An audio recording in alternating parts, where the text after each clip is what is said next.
माझे नाव आराध्या सुनील लाडो, इयत्ता चौथी तुकडी व. आज आषाढी एकादशी निमित्त मी 2 शब्द बोलत आहे ते तुम्ही शांततेने ऐकावे. प्रत्येक महिन्यात 2 पक्ष असतात. एक शुक्ल पक्ष आणि दुसरा कृष्ण पक्ष. या प्रत्येक पक्षातील 11व्या तिथीला एकादशी असे म्हणतात. या एकादशीपैकी आषाढ महिन्यातील शुद्ध एकादशीस भगवान विष्णू झोपी जातात. त्यामुळे या एकादशीला देवशयनी एकादशी असे म्हणतात. हे 4 महिने व चतुर्मास होय. सूर्य नाही म्हणजे देवच नाही, तो कोठेतरी विश्रांतीसाठी गेलाय असे त्यावेळेच्या लोकांना म्हणाले.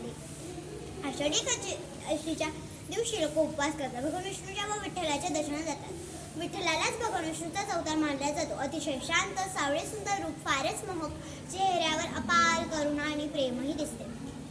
आषाढी एकादशी हा पंढरपुराचा महोत्सव. अनेक लोक वेगवेगळ्या ठिकाणाहून या महोत्सवात सहभागी होतात. अशा प्रकारे आषाढी एकादशी साजरी केली जाते. सर्वांना आषाढी एकादशीच्या विठ्ठलमय शुभेच्छा. धन्यवाद.